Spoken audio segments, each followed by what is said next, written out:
Hey, what's up, Spencer? My name is Everybody, and welcome back to my channel. Today, we're going to be talking about the release of Netflix's live-action Avatar The Last Airbender and how it was...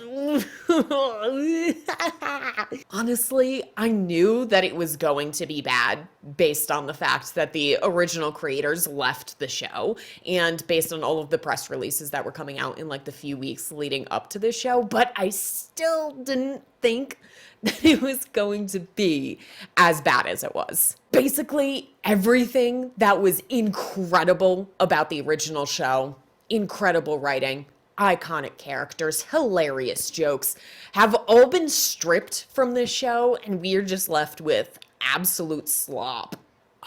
I'll be honest, I'll say it. I'm gonna do it. I'm gonna say it. The M. Night Shyamalan one was better. Now, don't try and take this as me saying that Shyamalama Ding Dong's version of Avatar The Last Airbender was good in any way, because it's not. I'm using this as a scale. If we treat M. Night Shyamalan's as so bad that we pretend that it never even happened, this show belongs below that. I don't know what goes below that, but that's where this show belongs. So this video is the first of two videos. I was originally gonna make like one long Avatar video, but as I was kind of sitting around thinking about all of the different things that happened in the show, I realized that I had so many things that I wanted to say and wanted to talk about that I kind of had to just split it up into two videos. So here we are. We have this video, my non-spoiler video, in which I am going to talk about the editing and the acting and the changes that they made with the characters and stuff like that. And then in the second video, I am going to be going through more plot things, and thus it will be full spoilers. So you can watch this one, you can watch that one, you can watch both, you could do whatever. I don't really care, but just, letting you know, this is going to be the spoiler-free review, and the one that's going to come out hopefully next week is going to be the full spoiler review. All right, so with that, let's just jump right in. So the very first thing that upset me about the show was the fact that they released all 8 episodes at once. Now, regularly, I would want to have all the episodes released at once. I am somebody who loves to binge. I love to get the story one right after the other. I tend to kind of forget what's going on in between the episodes in the week. So usually this wouldn't be something that I would be upset about, except for the fact that the writers made this whole entire big deal about having to rewrite the entire plot of Avatar in order to turn it into a serialized drama. And then they didn't serialize it. So what was the point of doing that? What was the point of taking out all of these things and making all these changes and destroying so many people's character arcs if that isn't really what you were going to be doing with it? Like, no sense, no brains in these people. The next thing that I noticed, especially for the first episode, was how bad the editing for this show is. Now, I'm usually not somebody who notices things like camera angles or editing or things like that. Usually can be pretty poor, and I won't really notice because I don't know a lot about it, but this editing was so sudden and so like jarring and ill prepared that it really stood out to me. And I really noticed it, especially in the first episode. Like in this very beginning scene where Katara is trying to get Aang out of the iceberg, it is very obvious from how quick and jarring the cut is that the editors realized that they totally forgot to introduce Zuko before this moment and thus had to like shove this little like Zuko shot in there.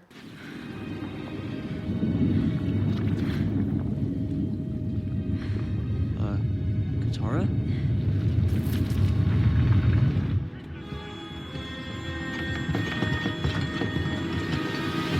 It's so jarring and weird, and there are so many times in which it just feels as though like characters are appearing out of nowhere, or like there's these weird time skips that don't even feel right, and just everything feels really basic and almost like elementary high school level. Elementary high school. It almost feels like high school level camera work and stuff with the types of edits and drawing and setup that we have. Like, take a look at this scene from later on in episode 1. Appa? Appa! Where's Appa? Saka, have you seen him? Yeah. That's not strange at all. Yeah, I don't know. Sokka's like yelling at Aang, and then all of a sudden Katara and Gran like show up out of nowhere, and then suddenly Aang is flying up in the air. There is no like establishing shots for a lot of things, so it makes things feel so weird and abrupt. And although we are missing like really important action bits, thankfully this does get like less noticeable as the episodes go on, but it was still, you know, poor enough for me to even like catch on to it in the first place. I don't know if maybe I just got used to the poor editing, which is why I didn't notice it later on. But yeah, jarring, bad. Somebody go to film school. So something else that I noticed that was really off to me was blocking, which is where characters are standing in a scene and what they're doing in a scene, which is distinctly different from choreography, which has to do more with like fighting and stuff like that. And I do have to say, a lot of the choreography and like the bending CGI animation and stuff like that did look pretty good, but it also got very repetitive very quickly. For example, Aang does like so many backflips. Like that is his main go-to like move when somebody's shooting at him, is to do a backflip. And it's because characters and actors really are so limited by physical movement and gravity. In animation, you are free to have your characters do literally whatever they want. They can sneeze and fly 10 feet in the air, easy peasy, no problem. But in live action, no matter how much like CGI you throw at it, your actors are still going to be bound by the laws of physics and aren't going to be able to replicate the bending and the things that are going on as easily as you can do it in the regular show. After I watched the live action, I went back and I watched the original, and while the live action fight scenes were pretty good, they don't hold a candle to original fight scenes because so many terrains are so dynamic. So many bending is so useful and so new and so interesting. You know, Aang isn't really ever flying around on his glider in live action because that would take so much time and CGI and stuff like that that they would have to do, that they cut it out. They cut out a lot of Aang's airbending. In the original, Aang uses his airbending about as much as he does breathing. He uses it constantly for every little thing, but that isn't something that you can do in the live action because it's just not the way that things can really work. Once again, limited by the laws of physics. And so this just really shows like how and why we don't need to adapt these things. It doesn't matter like how much time and energy, like even if the creators like stayed on for the show and stuff like that, the bending would not ever be able to reach the same level that it did in the original, because you're just so limited by the fact that we're doing it for realsies for some reason. But anyway, getting back to like actual regular blocking, so many characters just stand there in scenes. They do absolutely nothing. They just stand there and talk. And nobody is a better example of this than Ty Lee and May.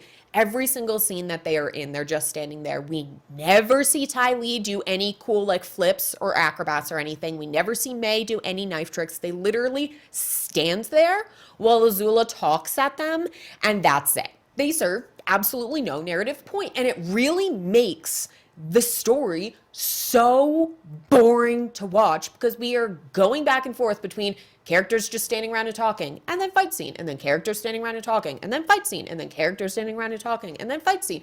I hate it so much. It's just so dull and repetitive, you know? And so this blends into my next issue, which is just the overall acting, because the acting is very reflective of what I see going on for acting decisions lately. I don't know if this is a directing choice that directors have been leaning into, whether this is a casting choice that casting people have been leaning into, or whether this is just an overall acting thing where other people are seeing it happen in like Marvel and stuff like that, and thus they are replicating it. But it is the trend to underact every single scene. Nobody ever changes their facial expression. Nobody ever moves their voice up and down. Nobody is ever moving their arms or doing anything. They're just standing there and talking in the most like flat, monotone voice you can get. But I know who I am. I like to play airball and eat banana cakes and goof off with my friends. That's who I am. Not someone who can stop the Fire Nation. No, I don't want to be special. I just want to stay here and eat banana cream cakes and play airball with my friends.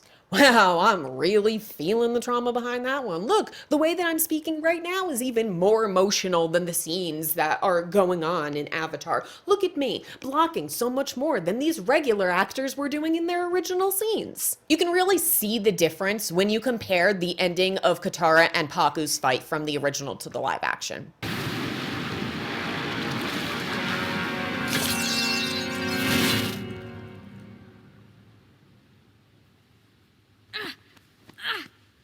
This fight is over. Come back here! I'm not finished yet! Yes, you are.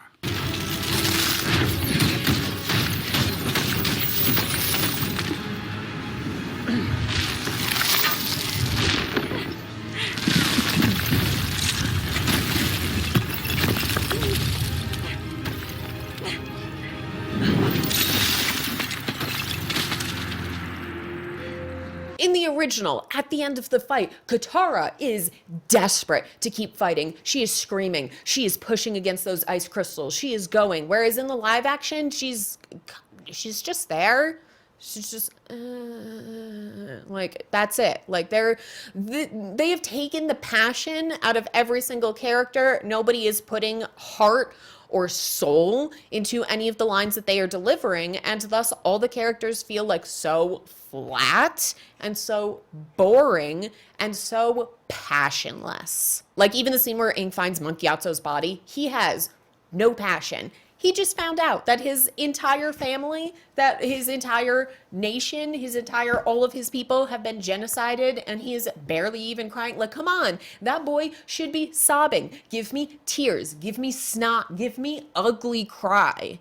But no, they can't even bother to put fake tears on his cheeks or anything. He's just like, ugh. Instead, they will just turn to the camera and exposition you to death and tell you what is happening instead of showing you through characters' lines or choices or the inflection and how they decide to deliver a specific speech. No, we have to specifically say, I want this. I don't want that.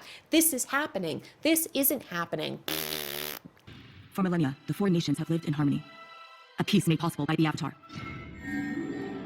The one person with the ability to master all four elements and protect the delicate balance between nations. When one Avatar dies, their spirit is reborn into a new body in an eternal cycle. Since the death of the last Avatar, the new incarnation has yet to emerge. And so, Fire Lord Sozin, the ruthless leader of the Fire Nation, believes this is his moment to launch a merciless campaign to conquer the world. His first step is to eliminate the one person who could stand in his way. The next master of all four elements, an airbender, who may not be ready for the responsibility of becoming the Avatar. All right, so that was kind of my general thoughts about the show. Now we are going to get into characters and changes that they made for characters specifically. I'm not going to really say anything more about Mei and Ty Lee because I already did. They were there. That's it.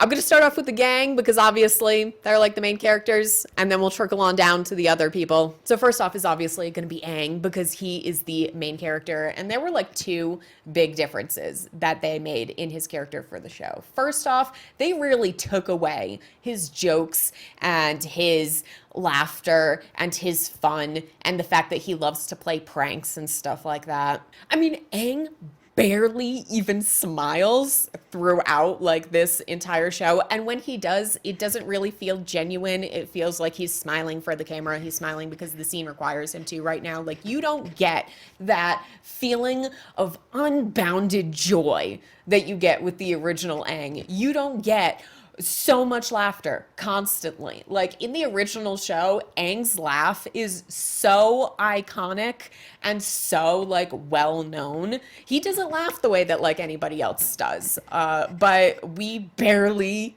even get anything out of this Aang. It's so weird. Like, it feels like the original Aang was so like over the top and bubbly, and this Aang can barely even stand up straight for some reason.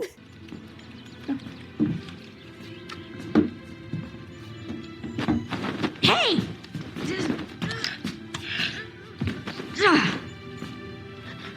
Your turn.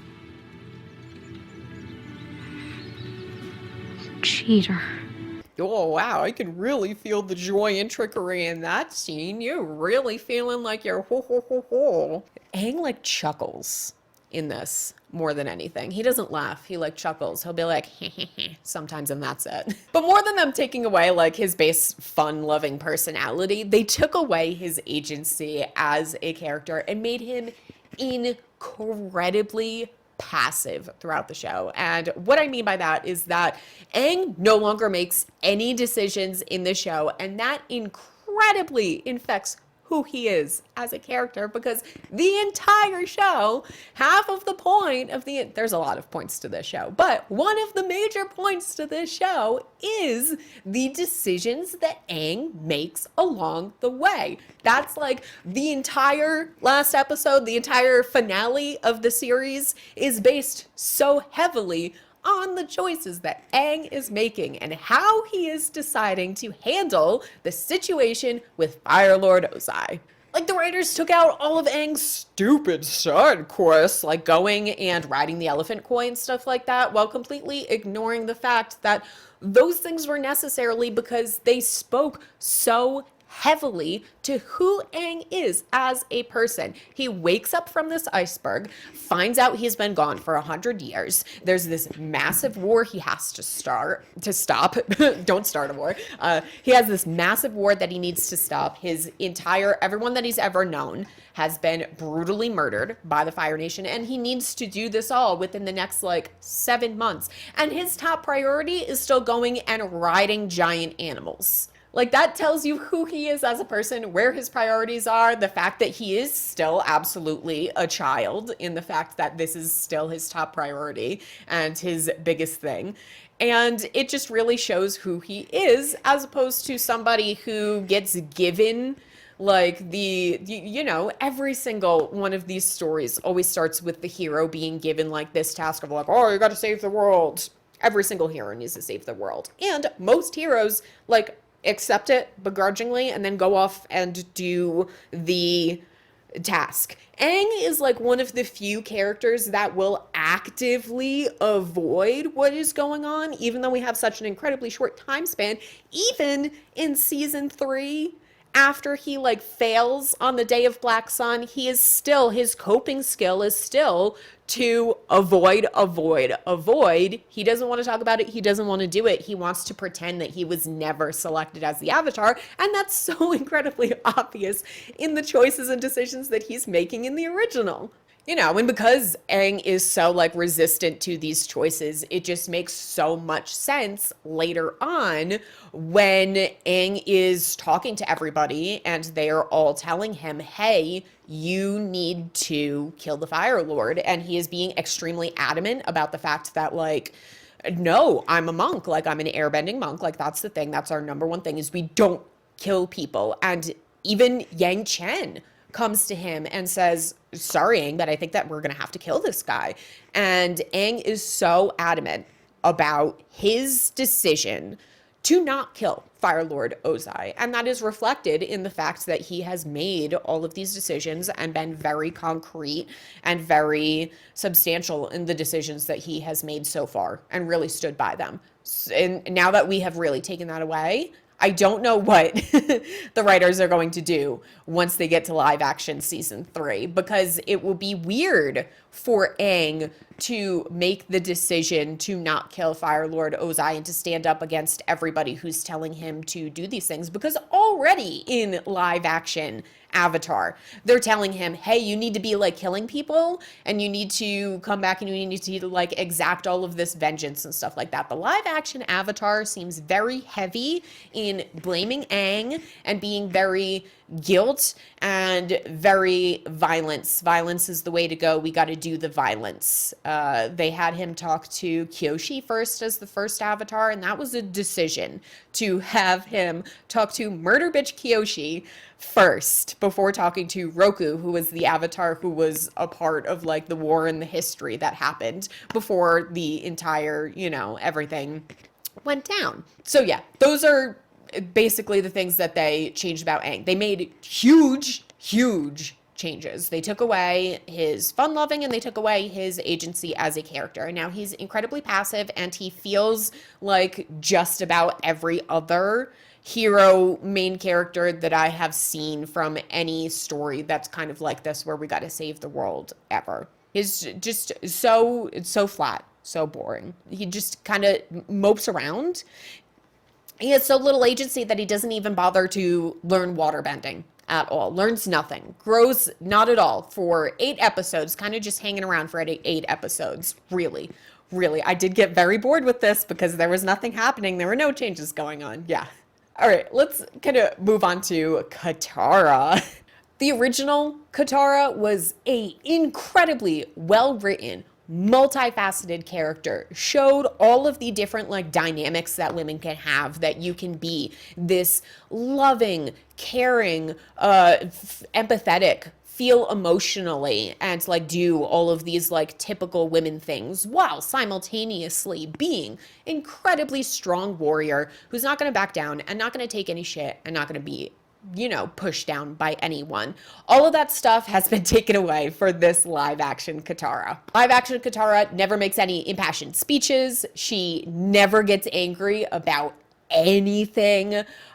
She doesn't refer to her mother's necklace like at all. Like, I don't know what was the choice of that. I'm pretty sure that she's like wearing it throughout. I think I've seen her wearing it, but they never mention her mother's necklace. She never loses it. There's no conflict with it. I don't know what the decision behind that was, but yeah, nothing going on with her mom's necklace at all. Basically, Katara is flat and boring, one-dimensional, and has fallen victim to what I call perfectionist feminism. And it's the idea that if we even allude to the fact that possibly a woman could be weaker than a man, possibly a character could have thoughts and ideas that reflect that women could potentially be less than men, to even insinuate that those things are possible is considered such a terrible feminist sin that we can't even possibly show those things. And then we get so wrapped up in trying to exemplify this perfect, badass, perfectly strong female character that now she is actually very flat and weak, because Katara can't be strong if she doesn't have anything to be strong against. Now that there isn't really any sexism in characters who are telling her that she can't do these things, now we don't really feel like she can. She's just strong for no reason. She can just do these things because she is. Women are just strong. That's just the way that it is. Which, no, I feel like that sets up like incredibly unrealistic standards for like young girls and stuff like that, because there are going to be a lot of little girls out there who are technically like weaker than their male classmates and stuff like that, and aren't going to be perfect. That nobody's perfect. Everybody is going to be weaker than other people and stronger than other people. And to just make it seem as though women are constantly perfect and strong and like never face adversity and like everybody always believes in them like all the time and stuff, like it's just not realistic, and it's weird and then makes it so then we don't actually have like real people who have like really climbed to this status and really shown what it means to be a strong, independent woman. They're just shoved up there purely based on their gender, and like that's it. So now, because we're working on like this kindergarten level of feminism where we can't even like insinuate that it's possible that women have to like work to become strong, they just are somehow. Now we have these like subtly sexist things that are written into the script that aren't addressed as sexist because we're operating on this really weird level. Nothing reflects this better than at the end when we are with Master Paku and Aang, and Katara is trying to learn waterbending, but for some reason women still aren't allowed to fight in the Northern Water Tribe. I don't understand why we did this whole, like, we're taking out the sexism stuff, but then still left in this part. Anyway, when Katara is asking Master Paku if she can learn waterbending and Master Paku refuses, in the original, Aang is so like gung-ho, so like, no, women and men are good. They are the same, and if you don't teach Katara, you're not going to teach me as well. And then like comes up with this whole entire thing on how they can still teach Katara like in secret and stuff like that. Instead of having that, now Aang is like agreeing with Master Paku that Katara shouldn't fight, and they try and like frame it as Aang is just like worried about his friends and doesn't want to lose them, but it's not like he's actually advocating for Sokka to also not fight. It's not like he's being like, oh, I don't want anybody to fight. I'm the Avatar. I'll use my Avatar powers and I'll save everybody. He's specifically saying that Katara shouldn't fight, and it really feels like he genuinely thinks that as a girl, she cannot hold her own against everybody else, because we haven't made this whole entire progress of establishing that Katara is actually very strong and very badass and has shown herself and has proven herself to be this incredibly strong character. In the original, we have a whole entire conflict in which Katara is learning waterbending, and she starts to teach Aang waterbending because she knows a little bit, and there's a whole entire conflict because Aang instantly picks it up and is instantly better than Katara at it because of his basis in airbending already, and she obviously starts to feel really insecure about it, but is later on able to prove that she is a better waterbender, to the point that when they leave the Northern Water Tribe, Katara has ascended to the point of master, something that Aang has not done. Aang is a airbending master, but he does not ascend to the point of waterbending master. That's something that Katara gets to first, and she shows why she has mastered it before Aang, even though he originally was so good. That's not something that happens in the live action show because Aang doesn't even learn any waterbending because, ooh, we can't possibly have any sort of like waterbending is Katara's thing. We can't have Aang waterbend because then that wouldn't be feminist. Like, I don't know. They took away everything about her character, made her flat, made her just so one-dimensional and just so ridiculous. She used to be strong, and now she's just boring. So yeah, we tried to create this perfect sanitized version of like a strong woman, and instead removed everything that made her strong, really. All right, Saka. I already talked a little bit about Saka in this previous video here. When we were getting word that they had taken out Sokka's sexism, I made a whole entire video about why Sokka's sexism is like an important part of his character and why it's important for like the women in the show too. So please go and check that out. A lot of what I said in that video is that Sokka's sexism is there because it has a purpose, and the purpose is to show that obviously the thought and idea that women are weaker than men and women can't be warriors is wrong. And then we spend like the whole entire show showing why women actually are incredibly badass and strong and can fight and do all of these things. Now that Sokka has also fallen into the trap of perfectionist sexism, where we are taking out the very obvious, very specific sexist things and replacing it with things that are a lot more subtly sexist, and we're keeping in there because we're not challenging it. These things are funny or quirky.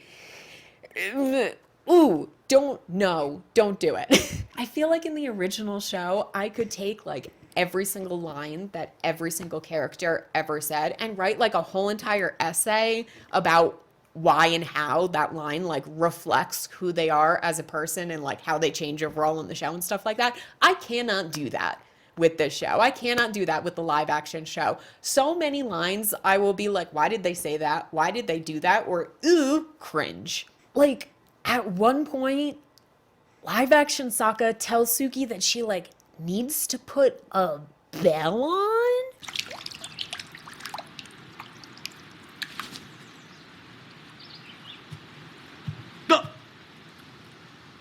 Someone needs to put a bell on you. I feel like original Sokka would beat the shit out of anybody who told Suki that she needs to wear a bell. Ugh, ah, whoo. And similar to Aang, they also removed kind of a lot of Sokka's humor. I think a lot of that had to come from his acting. I don't think that Ian Oakley, who played Sokka, was really putting a lot into the lines, but also reflected like with the other actors. You can't put in more effort into your lines if the other people in the scenes are underacting the scene. That would really like throw it and stuff. So I feel like Sokka really suffered from underacting. Sokka is somebody who it's his intensity that really makes all of his lines like really funny and stuff like that. Is he's so intense and he's so serious when he delivers this stuff. I think there was only one joke that I laughed at in this entire show, for real. Where are you going? To prove you're a jerk. Oh, yeah? Well, I don't need proof of that. All right, since we already talked about Suki a little bit, let's move on over to her. They made Suki so weird and awkward, and it feels like you are never on her side in social interactions for the live action. Like, because they removed Sokka's sexism, the writers are still trying to do this whole entire like enemies to lovers type thing between Suki and Sokka, but now because they don't really have a true conflict, they have to make up like a bullshit conflict. So in the original, when Suki is beating the shit out of Sokka for saying that women can't be warriors, you're obviously on Suki's side because girls can be warriors, but now in the live action, because we've taken that out, Suki is getting angry and fights with Sokka over really stupid shit. So Sokka like comes up to her and is like, oh, hey, you're a warrior. I'm a warrior too. That's super cool. We're both warriors. And then Suki's like, how dare you call me that? I am not a warrior.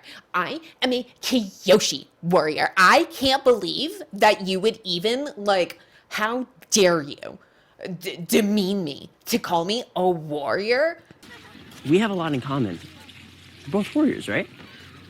Before she died, Avatar Kyoshi trained an elite force in her image, one ready to protect not only our homes but our way of life. That tradition has been passed down through the generations, and it is now my honor to protect this community and to uphold the values of the Avatar.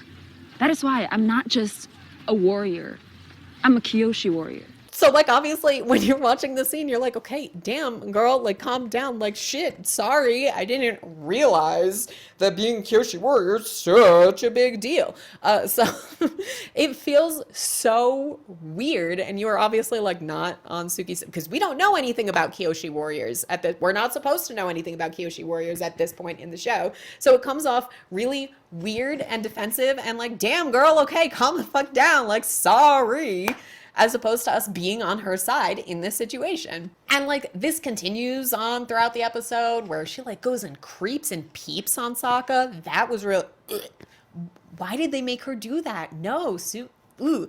And then later on in the scene where like Suki like beats up Sokka, it's very obvious why she's beating him up. Originally, it's to put him in his place. It's to teach him a lesson. Whereas now they're kind of just having a regular fight in the live action. And even though she wins the live action fight, the way that Sokka leaves the situation shows that she lost the social interaction. So that it's so weird. It's so weird that they made Suki so weird and so awkward and so in the wrong kind of, in several situations. Like, technically, she isn't wrong for beating up Sokka. Like, it's a fight. Like, whoever wins, wins. But it still was so weird and just, like, I don't understand why they took out, like, that conflict in favor of this weird, like, feeling up training scene. Just, I got so much ick from Suki and Sokka and just bleh. All right, moving on to Fire Lord Ozai. The main sentiment that I have about this man is that he is not the terrifying, all-powerful, godlike figure that he is portrayed to be in the original. In the original, Fire Lord Ozai is always shown as being above everybody else. He is always shown as sitting in his throne, high up above anybody who comes into the throne room, and we don't even get a face reveal from Fire Lord Ozai until like the very last moments of season 2. We go 2 entire seasons, 40 episodes, with no Fire Lord face reveal. Even when Zuko is having like his thoughts and memories of when he spent time with his dad on Ember Island, all we see is a hand. We don't even get a face. And that really gives you the feeling that Fire Lord Ozai is this mysterious, all-powerful person. There's no way that we're going to be able to defeat him because he is, you know, so much better than everybody. He's always like in this place where he's so much higher than everyone else, and that really makes you feel like he's terrifying. Whereas now in this show, he is never on his throne. He is always down on the floor with everybody else, which takes away so much of what makes him feel so terrifying. He doesn't feel terrifying anymore. He just feels like a guy. And because they never make any effort to put him up on this pedestal or to obscure his face or anything like that, it really feels like the show is going, oh, look, guys, look who we cast for Fire Lord Ozai. It's Daniel Day Kim. Oh, look who it is. It's that guy from Lost. Holy shit. Hey, remember Lost? It's that guy from Lost. Like, that's all that we're really doing here by constantly, like, showing the face of this guy instead of like making this dramatic reveal like later on. And I think that that's something I think Netflix really knew that people were going to watch season 1 and nothing beyond that, because if they decided to hold their casting until season 3, people would probably be like, oh yeah, that's cool, but like not actually care enough to go and like see it. But I think that might have been the thing that could have kept the interest if we didn't know who was being cast for such a role until later on. I don't know. Either way, it really felt like we were just like so into who was cast to play Fire Lord Ozai as opposed to what his actual role as Fire Lord is. So yeah, doesn't feel scary. He just feels like some dude.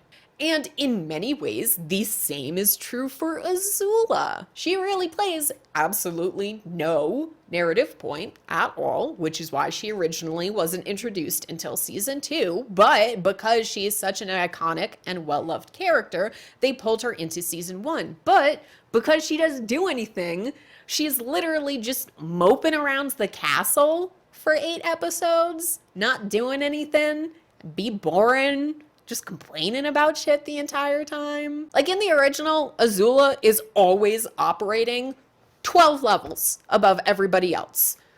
Nobody is a player in her game, ever. She is the only player in her game.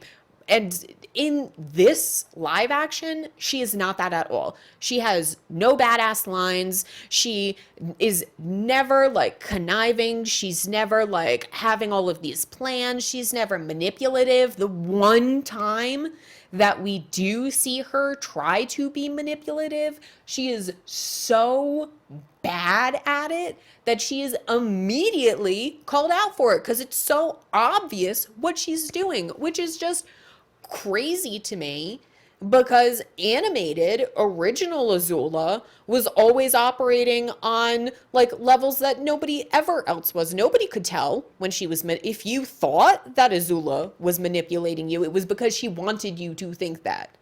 Like the levels and the chess that she's just does not exist in this live action show, and they write her in such a way that makes her seem so whiny and so like she's working for other people and like she does things for other people and just so much stuff that is not her at all.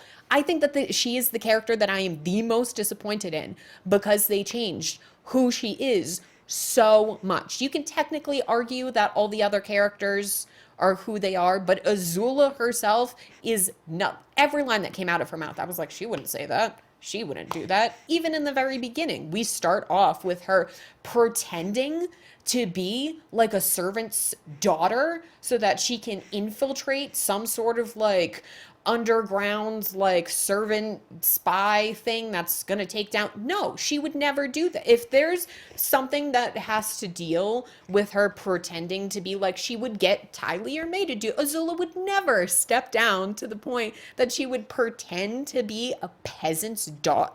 Absolutely not. I don't believe that for a second. The writers took her badassness away so much that they didn't even bother to give her blue fire. Like, I can't even believe, I don't know if that's something that they're trying to save until season 2 to say that she got strong enough to earn blue fire for season 2, but like they didn't even give her blue fire. And that was like, why? Why couldn't you even do that? Like, come on. All right, Zuko. Zuko is not the emo boy who is desperate to regain his honor that he is in the original. He is very similar to Azula, where he is very passive, very whiny, very weak, and kind of just there. In fact, I think he only says the word honor once in these entire 8 episodes. That's how little he is actually concerned with restoring his honor. Is he's never going on these rants about, I need to get the Avatar to restore my honor. I need my father to restore my honor. Like, no, he's kind of just there. And the way that they set up like the whole entire like Avatar mission and stuff like that, weird. They don't do it very well. They make it seem as though they know that the Avatar is out there, as opposed to the Fire Lord giving Zuko an impossible task with the very like specific goal of, I don't want Zuko to ever come back, which is why I'm giving him this task. It really feels as though like the Fire Lord still believes in Zuko when he's it's so weird. I hate it. It's weird. There's so many changes about the show for characters that they made make absolutely no sense, and thus I just hate it. Like, I kept on waiting for Zuko's anger and wrath to come out. I thought that maybe they were just, it was going to be something that like built, and thus like we saw where it was coming from was through the build. No, never. He just stays like so whiny the entire time, just like Katara. They took his passion away. He has no passion. He don't care. Nobody cares about what's going on in the show anymore. But definitely the most disappointing and change that they made with Zuko was his fight with Fire Lord Ozai. In the original, when Zuko stands up against what is going on in the war room and then decides to fight the Agni Kai for his thoughts and opinions, and he finds out that he's actually fighting his father instead of the old decrepit warlord that he originally thought he was going to be fighting. When he learns that, Zuko gets down on his hands and knees and he says, absolutely not, I'm not going to fight you. I am your son. I am loyal to you. I love you. And I would never do anything to go against like you directly. And to signify that, I'm not going to fight you. Instead, in the live action, they have him like originally refuse, but then when the Agni Kai like starts, like he jumps up and like starts fighting and like keeps fighting and then loses, and that's how he gets his scar. That removes so much of who he is as a character, because one, do you know the emotional strength that it would take to sit there and just let your face get burned off? That is something that is incredibly difficult to do. Hey, I don't know if you know, but it kind of hurts when you get burned, especially in the facial eyeball area. So to just sit there and let it happen to prove to your father that that's how loyal you are to him. Like, wow, that's an incredibly emotional scene. To refuse and then jump up and fight anyway, that means nothing. that because that's just like a normal emotional reaction, is to, if somebody is throwing fireballs at you, is to obviously defend yourself. So it doesn't really mean so much when he gets beaten down and gets burned by his father. Especially for later on in the show when Zuko finally does decide to stand up to his father, because like that's the whole entire thing. Whenever that happens in the live action show, it won't mean anything because technically he's already stood up and fought his dad. It's an incredible thing when Zuko does finally decide to stand up against Fire Lord Ozai, because he has been so desperate for his attention and affection and love for so long. Now it won't mean anything in the live action show because he's already done it. I mean, we've taken away everything that really means anything. The only thing that they changed about Zuko's character that I did like is that they made the regiment that was going to be sacrificed in the original Warlord's plan, the people that Zuko stood up for and was like, hey, you can't sacrifice them. Like, they work tirelessly. They are honorably serving our nation. We can't betray them by just sacrificing them like that. The Fire Lord ends up making that battalion Zuko's crew on the ship. And I think that that adds something, because it adds something for it to, the crew to have like the level of resentment that they have towards Zuko because they think that he's just a whiny entitled prince, to then learn that he stood up and earned that scar for saying that they shouldn't be killed for being good soldiers and stuff like that. I think that that really added something. And this is, I wish that we had more of things like this, because I don't mind there being changes to the original, but the changes have to mean something. They have to come from somewhere. They have to actually have an impact, a reason why we're making these changes. This is a change that makes sense because that adds emotional impact. It adds depth to the story. It like gives you something. It means something more for the characters. It means something more for the viewers. All the other changes that we have made so far in the show add nothing. They just take away. And so I wish we had more changes like this. Give me more of this. If you are going to go harder, then you need to go harder. And this is the only thing that they did in the show that went harder. They like to say that they went harder by showing like the actual genocide of the Air Nation and stuff like that. That isn't going harder. This is going harder. Iroh. I don't have a lot to say about Iroh except for the fact that he wasn't written very well. In the original, he kind of comes across as a bumbling idiot. But the reason why he is a bumbling idiot is because he has reached and is operating on like a level of enlightenment that the rest of the world isn't really operating on, and you grow to learn and understand that. This Iroh, live action Iroh, isn't really that. He's kind of just like a bumbling idiot, and that's it. I wish that he had more, but he's not. He's kind of just there. Very similar with Boomie. Let's now talk about Boomie. Boomie is similar to Azula. Hate the changes that they made for this character more than anybody else. He is definitely the character that is the most wildly different from his original character on the original show. In the original, Boomie is similar to Iroh, kind of like this crazy old man, and he seems that way because he is operating on another level that other people aren't really operating on, and he's thinking in a way that everybody else isn't really thinking in. But this Boomie it's just an asshole. He's just a dick. Technically, there is a reason for it. It has allowed the war to sour him to the point that now he is just a dick who also does weird and kooky things on top of it. And it's bad, and it's boo. In the original, like, Boomie is weird and quirky and gives Aang, like, these challenges that, while out there, they have a point and they mean something and they're supposed to teach Aang something. Not in this one. This one, Boomie just yells at Aang a whole bunch and is like, it's your fault that the war is, like, so bad. And then, like, asks Aang whether he wants to eat meat or not for some reason. None of these things make sense because Aang knows that it's Boomie. Like, he tells him who it is. It's not like he's trying to figure out anything. There is no point to Boomie doing these things and being weak. He just literally just takes Aang down to a room and is like, fight me. I'm mad that you left for 100 years to fight me.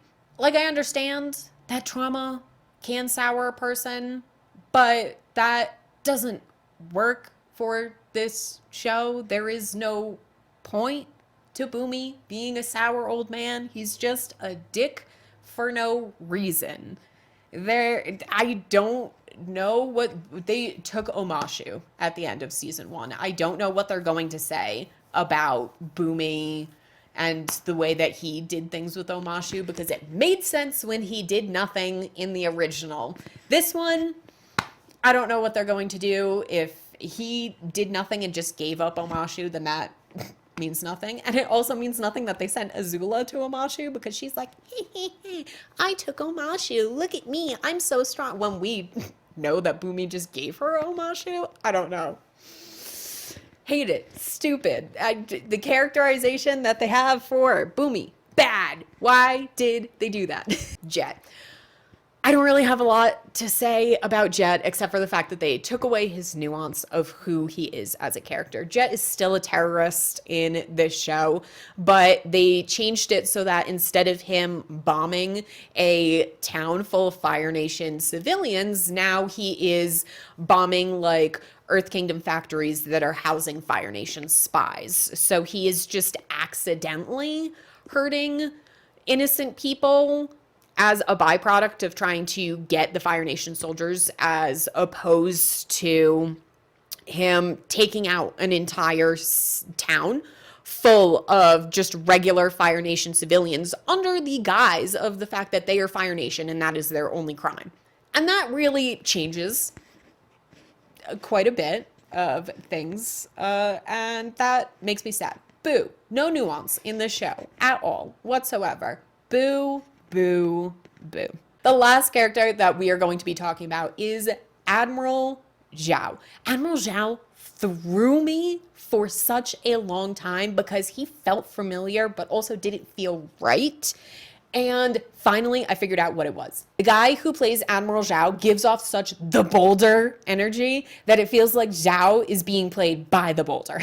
I'm sorry, but the way that Ken Long delivers, like, every single line just feels so Boulder-esque. And half of it might be because when he tried out for this, he really didn't know what he was trying out for. He seriously thought he was doing like Blue People Avatar. He didn't realize that there was another Avatar. He thought that he was going to be doing Blue. So obviously that doesn't bode very well for a character when the actor isn't familiar with their character. But to me, just so much of his mannerisms and everything that was coming off felt so bouldery, and thus just made me feel like he was being played by like an Ember Island player, as opposed to like somebody who is actually taking this role seriously.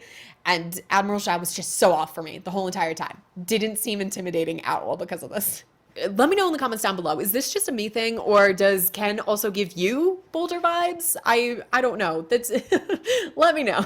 All right, so that was kind of my overall thoughts for the live action Avatar Netflix show. I know that there are quite a few people out there who liked it, and if you are one of those people, good for you. I'm glad that you liked it. I'm glad that it worked for you.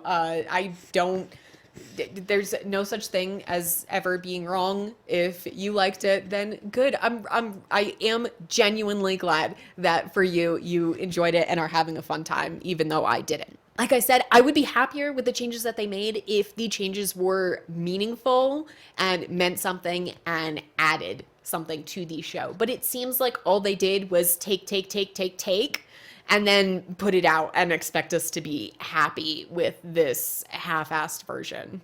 If I happen to forget to talk about a character at some point in here, I'm really sorry about that. I tried to keep track of everybody and make sure that I said at least something about everyone, but if I didn't do it here, then I probably will when I go back through like the actual plot of the entire show. So in my next video, hopefully, maybe, we'll see. Anyway, if you like this video, make sure to like, comment, and subscribe for more videos like that. But besides that, blah, blah, blah, obligatory YouTube outro, and I hope that you have a fantastic day. Bye.